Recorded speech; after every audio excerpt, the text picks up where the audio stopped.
You see, when you love, you just want the person you love to feel so appreciated, so valued, just so treasured.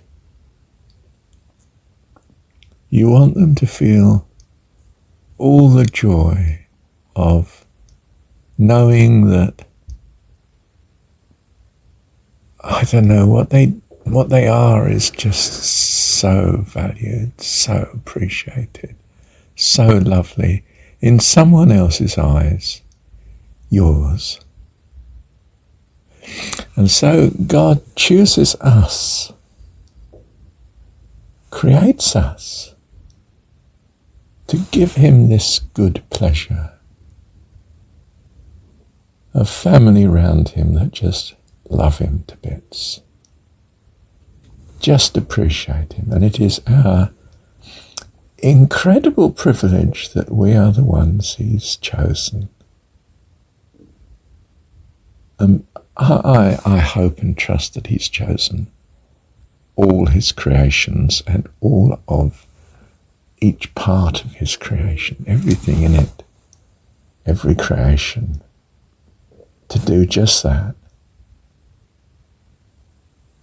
And of course to love each other.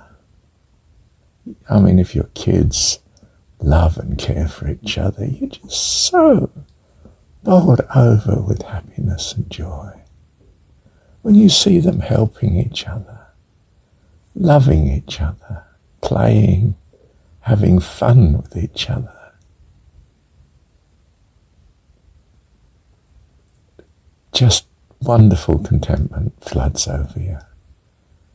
And of course you love them to bits, but I mean, and suddenly it's all worthwhile.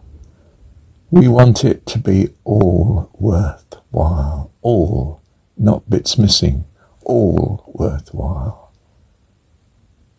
For our God, our Dad, author of all, our very selves included, of course. So when you're talking to him, perhaps you could remind yourself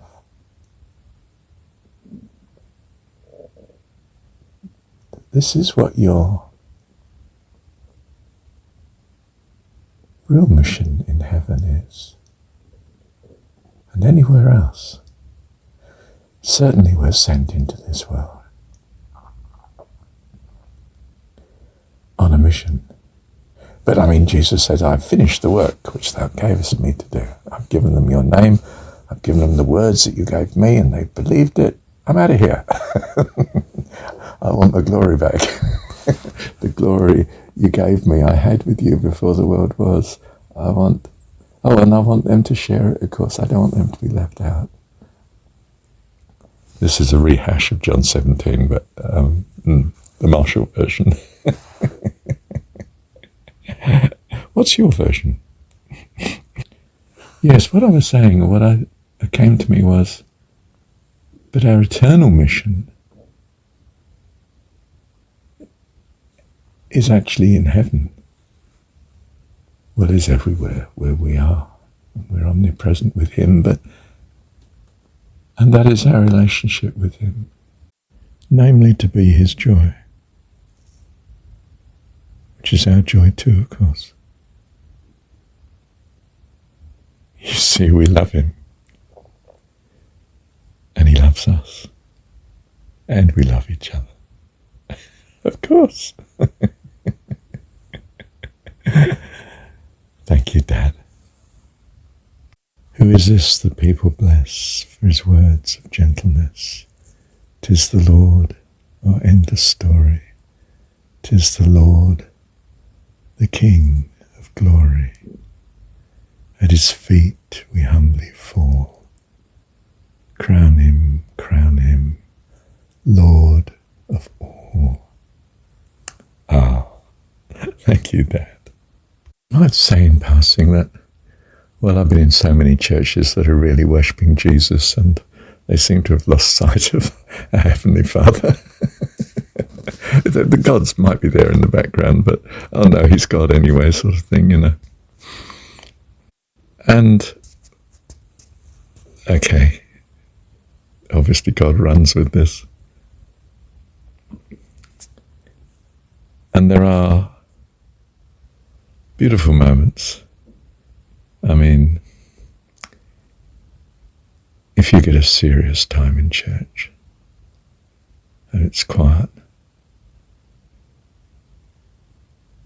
and you get someone suddenly sing, "Turn your eyes upon Jesus, look full in his wonderful face, and the things of earth will grow strangely dim in the light of his glory, in the light of his glory, in the light of his glory and grace."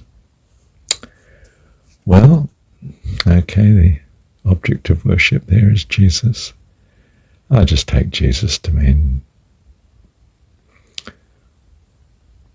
incarnation of God, okay, personification of God.